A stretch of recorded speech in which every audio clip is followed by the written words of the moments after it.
গেল, অহংকারের জন্য রাবণ রাজা বিনাশ হয়ে গেল। রাবণ রাজার কত ট্যালেন্ট, একটা এত বড় একটা ইউনিভার্সিটি রাবণের লঙ্কাতে, ইউনিভার্সিটির তিনি মালিক। 3:24 উঠে লঙ্কার সবাই বেদ উচ্চারণ করতেন। এ কথা কে বলছেন? হনুমান বলছেন। তিনি লঙ্কায় গিয়ে নিজের চোখে দেখে এসেছেন। ভোরবেলায় উঠে সবাই বেদ উচ্চারণ, বেদ মন্ত্র জপ করছে। রাবণকে পাওয়ার জন্য হাজার হাজার সুন্দরী তপস্যায় বসে আছে রাবণকে একবারের জন্য পাওয়ার জন্য। রাবণ খুব সুন্দর দেখতে, বিশ্বশ্রবা মুনির পুত্র, পুলস্ত ঋষির নাতি। ভালো করে মাইন্ড করে আপনারা জানেন, অনেকে একটু মিলিয়ে নিন। ব্রহ্মার গলা থেকে সৃষ্টি করেছিলেন কাকে? না, ঋষি পুলস্তকে। পুলস্ত ঋষির বাবা হচ্ছে ব্রহ্মা। আর সেই ঋষি পুলস্ত তিনি কঠিন সাধনা, তিনি সাধনার জন্য, তপস্যার জন্য বিখ্যাত। একদিন ঋষি তৃণবিন্দু নামক একজন ঋষি তার এলাকায় বসে পুলস্ত ঋষি তপস্যা করছেন। তিনি বলে দিয়েছেন যে আমার আশেপাশে যেন না কেউ আসে, আমাকে যেন না কেউ বিরক্ত করে। আর এই সবাই মিলে ফাঁকা জায়গা, সুন্দর সরোবর আছে, পদ্ম ফুল আছে, চারিদিকে ফুল গাছ আছে। রাজার মেয়ের বান্ধবীরা সেই পুকুরে গিয়ে স্নান করে, সাঁতার কাটে, ফুল তোলে, গান করে, নাচ করে। ঋষি পুলস্তের একটু অসুবিধে হয়, কিন্তু তিনি কখনো কোনো কিছু বলেন না, ভাবে একটুক্ষণ পরে চলে যাবে। একদিন তৃণবিন্দু ঋষির কন্যা হবির ভূ, তার নাম হচ্ছে হবির ভূ, তিনি কি করছেন? পায়ে মোটা মোটা ঘুঙুর বেঁধেছেন, কোমরে কিঙ্কিনি পড়েছেন। আর ঋষি পুলস্ত যেখানে তপস্যা করছেন তার চারিদিকে ছুটে বেড়াচ্ছে, নাচ করছে, গান গাইছে। ভক্তমণ্ডলী, ভক্তিমতী মায়েরা, পুলস্ত ঋষি বিরক্ত হয়ে গেলেন যে আমি একটু তপস্যা করব, সাধনা করব, তার একটা জায়গা খুঁজে পাচ্ছি না। তিনি গভীর রাত্রিতে ওই জায়গাটাকে, দেখুন অভিশাপ দিচ্ছে যে এই জায়গাতে কোনো মহিলা যদি আসেন, এই জায়গাটাতে পা দেওয়ার সাথে সাথে তিনি গর্ভবতী হয়ে যাবে। তিনি গর্ভবতী হয়ে যাবে এই জায়গাটাতে যিনি আসবে। এখন ভয়ে কেউ যায় না। আর ঋষির ব্রহ্মবাক্য, ঋষির বাক্য তো মিথ্যে হওয়ার নয়, কারণ তিনি তপস্যা করেছেন, তার বাক্যকে তিনি কন্ট্রোল করেছেন, তার বাক্যকে তিনি সংযম করেছেন। তিনি কিভাবে বাকসিদ্ধ হতে হয়, কিভাবে বাকসিদ্ধ হতে হয় এটা তিনি জানেন। 12 বছর কন্টিনিউ যদি কোনো মানুষ 12 বছর যদি মিথ্যে না বলে, তিনি যা বলবেন তার মুখ দিয়ে যা বেরোবে তাই সত্যি হবে। 12টা বছর এক মুহূর্তের জন্য যদি কেউ মিথ্যে না বলে, তিনি আপনাকে যে আশীর্বাদ করবে সেই আশীর্বাদটাই সত্য হবে। তাহলে তিনি তপস্যা করেছেন, তিনি অভিশাপ দিচ্ছে এই জায়গাতে যে আসবে পা রাখার সাথে সাথে সেই নারী গর্ভবতী হয়ে যায়। জায়গাটা হচ্ছে ঋষি তৃণবিন্দু ঋষির জায়গা। এখন তার এলাকায় বসে আছেন পুলস্ত ঋষি, অভিশাপ দিয়েছে। আর ওই তৃণবিন্দু ঋষির কন্যাই হবির ভূ গিয়ে তিনি প্রতিদিনের মতো সেইখানে গিয়ে ছোটাছুটি করছে, নাচ করছে, গান গাইছে। আর যেই সেই জায়গায় ভুল করে চলে এসেছে, তিনি গর্ভবতী হয়ে গেছে। ঋষি তৃণবিন্দুর এবার প্রেস্টিজ নষ্ট হয়ে যাচ্ছে যে আমার মেয়ে গর্ভবতী হয়ে গেছে, সমাজে 5 লোকে 5 কথা বলবে। তাহলে এবার কি করব? আমার মেয়েকে তো আমি গলা চিপে মেরে ফেলতেও পারবো না, আর মেয়েকে তাড়িয়ে দিতেও পারবো না। মেয়ে ভুল করে ফেলেছে, এখন সেই জায়গায় চলে গেছে, গর্ভবতী হয়ে গেছে। এখন কি করা যায়? ঋষি তৃণবিন্দু সকাল বেলায় পুলস্ত ঋষির কাছে স্নান করে গলায় কাপড় দিয়ে দাঁড়িয়েছে। ঋষি পুলস্ত বললেন, কি ব্যাপার, আপনি গলায় কাপড় দিয়ে দাঁড়িয়েছেন? কি হয়েছে? কোনো বিপদ, কোনো প্রয়োজন? বললেন প্রয়োজন, খুব বড় প্রয়োজন, সেটা হচ্ছে আপনার সাহায্য। কি সাহায্য? না আপনি অভিশাপ দিয়েছেন এই জায়গাতে কোনো রমণী এলে তিনি গর্ভবতী হয়ে যাবে। বলে হ্যাঁ। তাহলে দুর্ভাগ্যক্রমে আমারই মেয়ে এখানে এসেছিল আর আমার মেয়ে গর্ভবতী হয়ে গেছে। এই সমাজ আমার মেয়েকে মেনে নেবে না, সমাজ আমার মেয়েকে ছেড়ে কথা বলবে না। তাই আমার মেয়ে যাতে অকালে মৃত্যুবরণ না করে তার জন্য আপনাকে সাহায্য করতে হবে। কি করতে হবে? না আমার মেয়েকে আপনাকে বিয়ে করতে হবে, আপনাকেই বিয়ে করতে হবে। পুলস্ত্য ঋষি তিনি বুঝতে পারলেন যে একজন মেয়ের বাবার কি দুঃখ, কি যন্ত্রণা, কি ব্যথা, কি চিন্তা। বললেন ঠিক আছে যান, আমার অভিশাপে যখন সে গর্ভবতী হয়েছে আমি তাকে বিবাহ করব। পুলস্ত্য ঋষির সঙ্গে হবির্ভূ মায়ের বিবাহ হলো, আর সেই বিবাহের পরে সেই সন্তান জন্মগ্রহণ করলো, যার নাম কি হলো? না যার নাম হলো বিশ্বশ্রবা মুনি। আর ওই বিশ্বশ্রবা মুনির পুত্র যার নাম হচ্ছে দুরাচারী, অত্যাচারী, পাপাচারী রাবণ।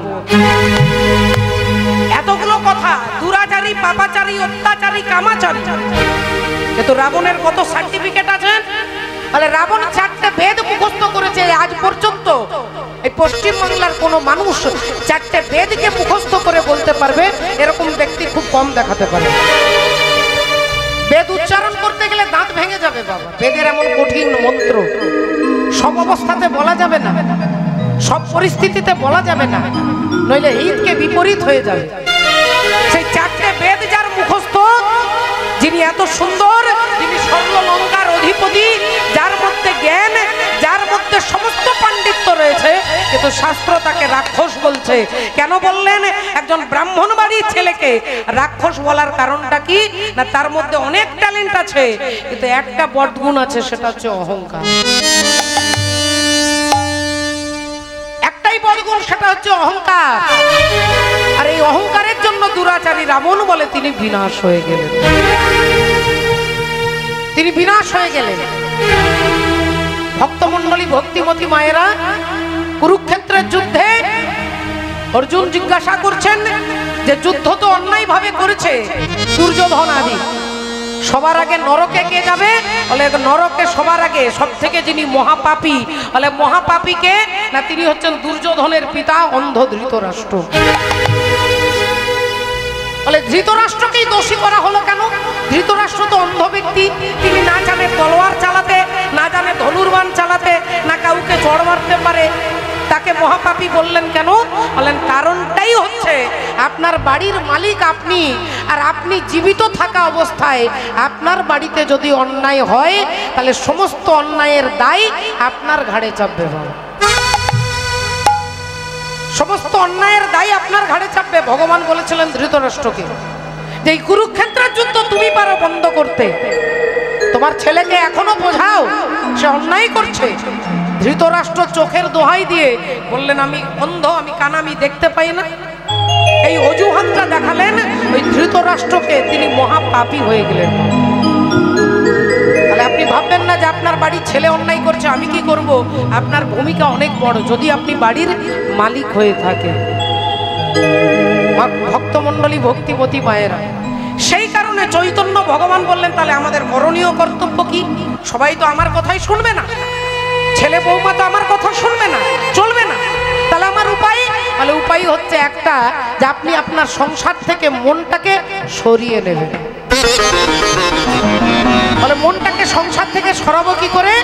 তাহলে আপনি ভাববেন যে আমি এখানে আছি, এখানে আছি, কিন্তু এই সময় সংসারে কেউ আমার আপন নয়। তাহলে আপনকে আপন হচ্ছে একমাত্র ভগবানের নাম। চৈতন্য ভগবান এই নামটাই প্রচার করতে এলেন। তিনি নাম প্রচার করতে এলেন হাসি মাখা বদনে আর ছলো ছলো নয়নে, আনন্দ কাননে মন রময় নিবা।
কেবলম কলো নাস্তে व नास्ते व नास्ते व गतिरन्यथा।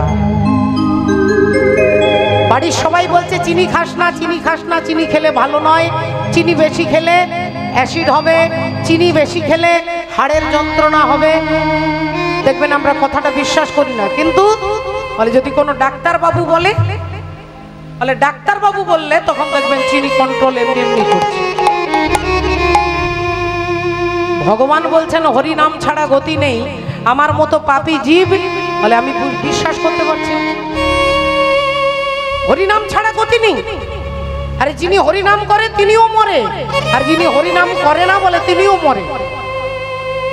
যিনি করে বলে তিনিও মরে, যিনি করে না তিনিও মরে। যিনি হরিনাম করে তিনিও দুঃখ পায়, আর যিনি হরিনামকে বিশ্বাসই করে না বলে তিনিও দুঃখ পায়। তাহলে পার্থক্য কোথায়? বলে পার্থক্য একটা জায়গায় আছে বাবা, বিপদে মোরে রক্ষা করো এ নহে মোর প্রার্থনা, বিপদে যেন আমি না করি ভয়। ভক্ত যখন দুঃখ পায় বলে ভক্ত দুঃখ পায় না, দুঃখকে জয় করে। আর আমার মতো পাপী নরাধম ব্যক্তি বলে আমি দুঃখকে ভয় পাই। ভক্ত দুঃখকে জয় করে, আমি ভক্ত, আমি অভক্ত বলে দুঃখকে ভয় করি। মাননীয় ভক্তমণ্ডলী, ভক্তিমতী মায়েরা, ছোটবেলায় পড়েছি, ক্লাস 7-এর সাবজেক্টে ছিল বিদ্যে বোঝাই বাবু মশাই চড়ি শখের বটে, মাঝির এখন বলতে পারি সূর্যি কেন ওঠে, চাঁদটা কেন বাড়ে কমে জোয়ার কেন আসে, বৃদ্ধ মাঝি অবাক হয়ে ফেলফেলিয়ে হাসে। সারা জীবনে পড়াশোনা করতে পারেনি, কিন্তু পেটের দায়ে সংসারের চাপে বুড়ো মাঝি সবাইকে নৌকো পারাপার করে। সেই নৌকোর ওপরে আজ একজন বিদ্বান ব্যক্তি, পণ্ডিত ব্যক্তি, এত এত সার্টিফিকেট ডিগ্রি নিয়ে সেই নৌকোতে চেপেছে। পণ্ডিত ব্যক্তি, পণ্ডিতের অভিমান অহংকার।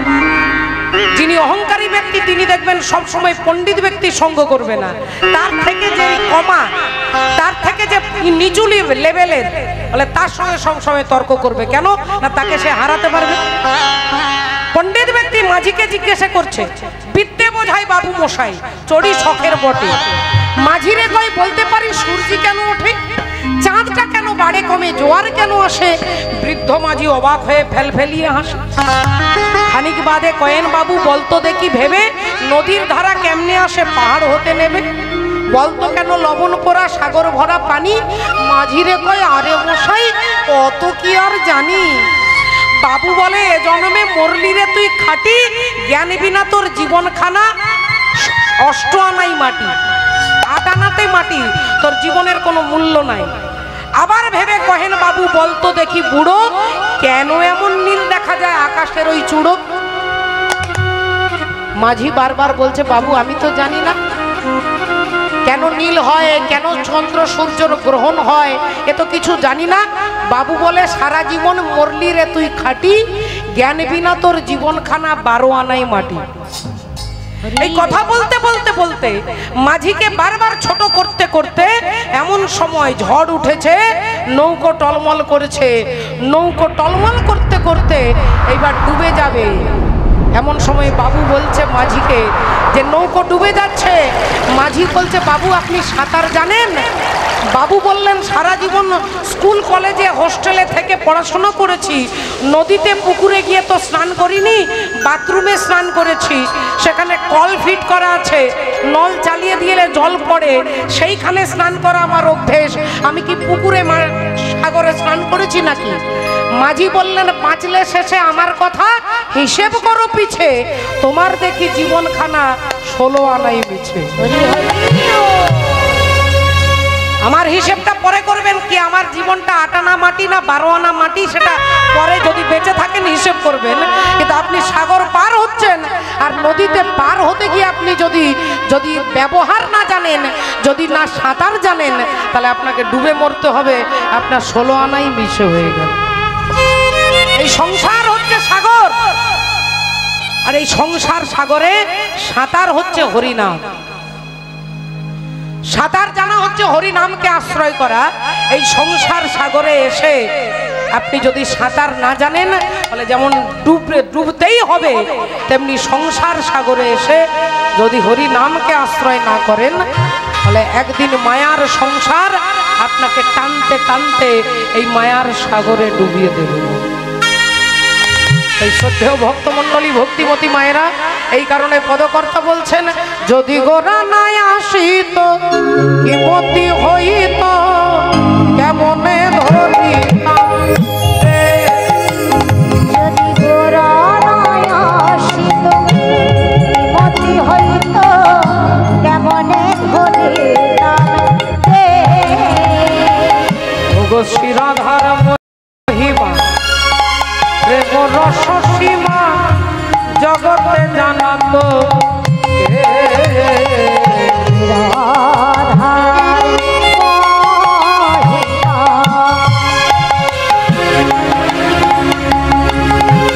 আর প্রেম রস সীমা জগতে জানাত কে? বলিকে জানাত, জানাত বলকে জানাত, কে জানাত যদি আমার গোরা নাই আসিত কে জানাত, আমার গোরা নাই আসিত কে জানাত ও যে গোপন প্রেম গোপনে রইত, গোরা নাই আসিত কে জানাত গোপন প্রেম গোপনে রইত, গোরা নাই আসিত কে জানাত ও যে গোপন প্রেম গোপনে রইত, যদি গোরা নাই আসিত কে জানাত, গোপন প্রেম গোপনে রইত, গোরা নাই আসিত কে জানাত গোপন প্রেম গোপনে রইত, রাধার প্রেমামৃত গোপনে রইত, প্রেমামৃত গোপন প্রেম গোপনে রইত, গোরা নাই আসিত কে জানাত জগতে জানাত কে, জগতে জানাত কে, বলো জগতে জানাত কে, জগতে জানাত কে। এই ভক্তমণ্ডলী, ভক্তিমতী মায়েরা, আমরা এসেছি হরি নামে শরণাপন্ন হতে। আপনাকে অনেক কিছু জানতে হবে না মা, আপনাকে পুরাণ জানতে হবে না, আপনাকে ভাগবত জানতে হবে না, আপনাকে কিচ্ছু জানতে হবে না। আপনি যদি শুধু এটা জানেন যে আমাকে হরি নাম করতে হবে, এটা যদি আপনি জানেন তাহলে আপনি সার জেনে গেছেন। আর আমি হরি নামটা বাদ দিয়ে আর বাকি অনেক গ্রন্থ জেনেছি, তাহলে ইকুয়াল টু 0 হয়ে যাবে। তর্কের দ্বারা অনেক কিছু প্রতিষ্ঠা করা যায়, কিন্তু তর্কের দ্বারা ভগবানকে প্রতিষ্ঠা করা যাবে না। আমি যদি চ্যালেঞ্জ করি, আমি কিন্তু আপনাকে মন্দিরের মধ্যে মা কালীকে বিগ্রহটা দেখাতে পারি, কিন্তু মাকে আমি সাক্ষাৎ এই স্টেজে দাঁড় করিয়ে আপনাদেরকে দেখাতে পারবো না। তর্কের দ্বারা ভগবানকে প্রতিষ্ঠা করা যায় না। ভগবানকে প্রতিষ্ঠা করতে গেলে তর্কের ওপরে, অর্থাৎ সরল বিশ্বাসে। একটা ছেলে MA পাস করেছে, PhD করেছে তর্কশাস্ত্রে, তর্ক নিয়ে পড়াশোনা করতে করতে সে PhD করেছে, রিসার্চ করেছে, ফার্স্ট ক্লাস পাস করে বাড়ি এসেছে। বাবা মা কিন্তু মাঠে কাজ করে, মাঠে চাষবাস করে ছেলেকে এত দূর পড়িয়েছে। ছেলে অনেক সার্টিফিকেট নিয়ে আসছে, সবগুলোতে ফার্স্ট ডিভিশন, সবগুলোতে ফার্স্ট ক্লাস পাস করেছে। ছেলে এসেছে, ভেতরে একটা অহংকার, আমি এইটা করেছি ওটা করেছি, কিন্তু মূর্খ বাবা মা কিছুই তো বোঝে না। তাই মাকে বলছে, মা এই দেখো আমি এতগুলো সার্টিফিকেট নিয়ে এসেছি, আমি বিরাট পণ্ডিত হয়ে গেছি। বলে কিসে পণ্ডিত হয়েছিস বাবা? বলে তর্কতে, লজিক নিয়ে পড়াশোনা করেছি। লজিক, লজিক মানে বাংলায় তর্ক বলে। বললো বাবা তুই কি পড়েছিস? আমি তো বুঝতে পারছি না কি লজিক কি তর্ক, কিছু জানি না। এই নে বাবা, অনেকদিন পরে এসেছিস, বিজয়া দশমী পেরিয়ে গেছে, এই নে দুটো রসগোল্লা আর 1 গ্লাস জল খা। প্লেটে দুটো রসগোল্লা, এক গ্লাস জল দিয়েছে। ছেলে প্লেটটা হাতে নিয়ে বলছে, মা তুমি আমাকে কটা গোল্লা দিয়েছো? বলে দুটো দিয়েছি। বলে দেখো এখনই তোমার সঙ্গে আমি তোমাকে প্রমাণ করে দেব তুমি আমাকে দুটো নয় তিনটে দিয়েছো। মা তাড়াতাড়ি সঙ্গে সঙ্গে ছেলের কাছে এসে হাতটা ভেজা হাতটা শাড়ির আঁচলে মুছে, কি বলছিস বাবা, আমি তোকে দুটো রসগোল্লা দিয়েছি আর তুই বলছিস এক্ষুনি এটা তিনটে করে দিবি? ছেলে বললেন এটা নিয়েই তো পড়াশোনা করেছি। তা কি করে তিনটে হবে বাবা? বলে তুমি আগে গুনে বলো মা কটা গোল্লা আছে? বলে 1 আর 2। এটা 1 আর এটা 2। ছেলে বললে 1 আর 2 তুমি নিজে বলছো, তাহলে 2 আর 1 কি হবে? বলে 3। তাহলে তুমি এটাকে 1 বলছো, এটাকে 2 বলছো, তাহলে এটা 1 এটা 2, তাহলে 2 আর 1 কত হচ্ছে? বলে 3। তাহলে গোল্লাটা তিনটে হয়ে যাচ্ছে। দেখছো আমি কিরকম পড়াশোনা করেছি। মা অমনি আনন্দে চিৎকার করে তার স্বামীকে বলছে, ওগো দেখো খোকা কিরকম পড়াশোনা করেছে, আমি দুটো গোল্লা দিয়েছি, সে কিরকম দেখো তর্কের দ্বারা এটাকে তিনটে করে দিচ্ছে। এই দেখো আমি বলছি এটা 1 আর এটা 2, আর ছেলে বলছে 2 আর 1 3। এখন মূর্খ বাবা সারা জীবন মাঠে কাজ করেছে, বাতাস করছিল বারান্দায় বসে বসে, বাতাস পাখাটা মাটিতে, তাল পাতার পাখা মাটিতে রেখে ছেলের কাছে এসে বলছে, বাবা তুই আবার আমাকে কি বোঝাচ্ছিস? 1 আর 2, 2 আর 1 3। বললেন বাবা বাবা খুব ভালো পড়েছিস রে বাবা, সমাজে আমি চিৎকার করে বলবো আমার ছেলে পণ্ডিত, এই দুটো রসগোল্লাকে তিনটে করে দিয়েছে। তা দে তো বাবা প্লেটটা দে। এখন গোল্লার প্লেটটা বাবার হাতে দিয়েছে। বাবা একটা গোল্লা নিজের মুখে দিয়েছে, একটা গোল্লা তার স্ত্রীর মুখে দিয়েছে। বললেন এই দেখ একটা আমি খেলাম, একটা তোর মা খেলো, 3 নাম্বারটা তুই খা। 3 নাম্বারটা তুই খা, কারণ তুই প্রমাণ করেছিস তিনটে আছে। তা তিনটে যখন আছে, একটা আমি খেলাম, একটা তোর মা খেলো, 3 নাম্বারটা তুই খা। শ্রদ্ধেয় বাবা ঠাকুর, তর্কের দ্বারা ভগবানকে প্রতিষ্ঠা করা যাবে। ভগবানকে প্রতিষ্ঠা করতে গেলে আমার চেতনা চৈতন্য করে দে মা চৈতন্যময়ী। আমার চেতনা যখন চৈতন্যে পরিণত হবে, তখন ঠাকুর রামকৃষ্ণ পরমহংস দেবের মতো পাগলা ঠাকুর বসে আছেন। একজন শিক্ষিত ব্যক্তি এসেছে, বাবা বাবা বাবা আপনি মাকে দেখেছেন? বলে হ্যাঁ দেখেছি। কেমন দেখেছেন? বলে তোকে যেমন তোমাকে যেমন দেখছি। বললেন তাহলে বাবা আপনি যেমন মায়ের সঙ্গে কথা বলেন, মাকে দেখেন, মাকে হাঁটতে দেখেন, চলতে দেখেন, বলতে দেখেন, তাহলে বাবা আপনি তো খুব সরল ব্যক্তি, সবাই আপনার নাম বলে। তা বাবা ঠাকুর আমার বাড়ির ঠিকানাটা আপনাকে একটু বলছি, যদি এর পরে কখনো মা কালীকে দেখতে পান তাহলে আমার বাড়ির ঠিকানাটা একটু মাকে বলে দেবেন, মা যেন আমার বাড়িতে যায়। পাগলা ঠাকুর বললেন ঠিক আছে তোমার ঠিকানাটা লিখে দাও। একটা সুন্দর কাগজে তার নিজের বাড়ির ঠিকানা লিখে ঠাকুরকে দিয়ে তিনি চলে যাচ্ছে। ঠাকুর বলল দাঁড়াও বাবা, এই কাগজে কি লিখেছো? বলে আমার বাড়ির অ্যাড্রেস, ঠিকানা। বাবা বললেন তোমার বাড়িটা কোনখানে আছে সেই ঠিকানাটা লিখেছো, তোমার ঠিকানাটা লিখে দিয়ে যাও। ভদ্রলোক ভাবলেন আমার কলকাতার বাজারে একটা বিরাট বড় দোকান আছে, তাহলে দোকানের ঠিকানাটা লিখে দিই। দোকানের ঠিকানা লিখে দিয়েছে, লিখে দিয়ে চলে যাচ্ছে। ঠাকুর বললেন দাঁড়াও বাবা, তোমার দোকানটা কোথায় আছে তার ঠিকানা তুমি লিখেছো, তোমার বাড়িটা কোনখানে আছে সেই ঠিকানা লিখেছো, আগে তোমার ঠিকানাটা বলো। হরি হরি ভদ্রলোক বুঝতে পারছে না এবার কি ঠিকানা লিখবো। বাড়ির অ্যাড্রেস লিখেছি, দোকানের অ্যাড্রেস লিখেছি, ঠাকুর বলছে তোমার অ্যাড্রেসটা লেখো, তোমার ঠিকানাটা বলো। রাধে রাধে। ভদ্রলোক চুপ করে গেছে। ঠাকুর বললেন আমাকে মাকে পাঠাতে হবে না, যেদিন তুমি তোমার ঠিকানা বুঝতে পারবে, জানতে পারবে, সেই দিন আমাকে মাকে না পাঠালেও মা দেখবে তোমার ঘরের দরজার বাইরে দাঁড়িয়ে আছে। মা তোমার বাড়ির দরজার বাইরে দাঁড়িয়ে থাকবে কোন দিন? বলে যেদিন নিজের ঠিকানাটা নিজে বুঝতে পারবে। পরের জায়গা পরের জমি ঘর বানাইয়া আমি রই, আমি তো সেই ঘরের মালিক নই। এই শ্রদ্ধেয় বাবা ঠাকুর, ভক্তিমতী মায়েরা, আমাদের ঠিকানাটা হচ্ছে একমাত্র ভগবানের চরণ, আর সেই চরণ থেকে আমরা এসেছি। যদি সেই চরণে যেতে পারি কিসের দ্বারা? বলে একমাত্র হরি নামের দ্বারা। তাই বেদ বিদ্যা দুহু কিছু নাহি জানো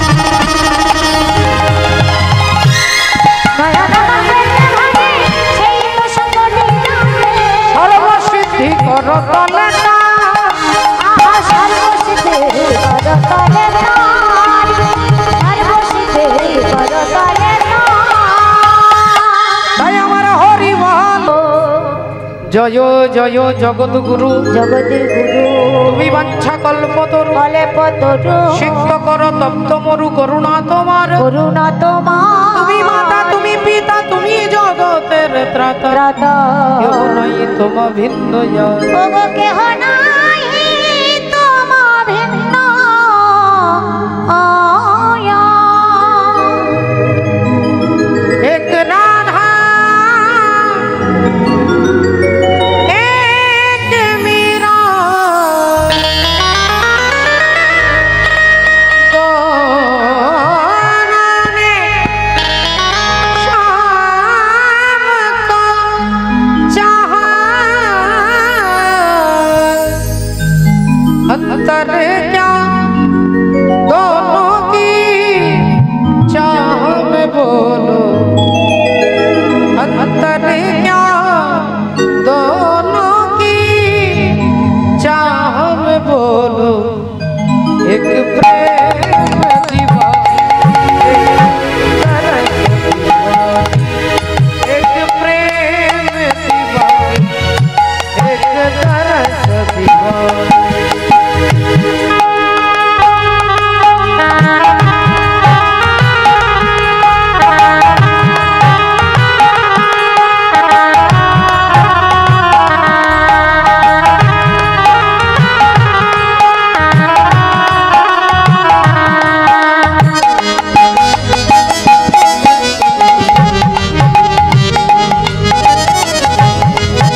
तने दोनों की चाह मोर एक प्रेम दीवानी एक दर्द दीवानी एक प्रेम दीवानी एक दर्द दीवानी एक प्रेम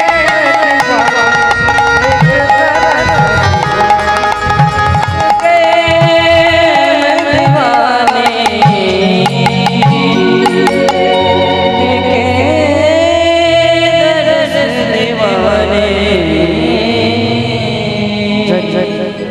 সকলের চরণে আমার কোটি কোটি দণ্ডবত প্রণাম জানিয়ে আসুন আজকে আমরা শুনবো, আমরা জানবো, আমরা তথ্য, আমরা জানবো তত্ত্ব, আমরা শুনবো শাস্ত্রের কথা। তাই সেই কথা শুনবার পূর্বে আজকে ভগবান তিনি যে অর্জুন ভগবানের নাম রেখেছিলেন দর্পহারী মধুসূদন, ভগবান শ্রীকৃষ্ণের নাম দর্পহারী মধুসূদন, এই নামটা দিয়েছিলেন অর্জুন। আর ভগবান আজকে তিনি দেখুন, তিনি নিরপেক্ষভাবে বিচার করে, তার বিচারে কোনো নেগেটিভ পজিটিভ নয়। আমারে তো যে যে ভক্ত ভজে যেইভাবে, আমি শেষে ভাবে ভজি হে মোর স্বভাবে। ये यथा मां प्रपद्यन्ते तांस्तथैव भजाम्यहम् मम वर्तानुवर्तन्ते मनुष्य पार्थ सर्वस्य।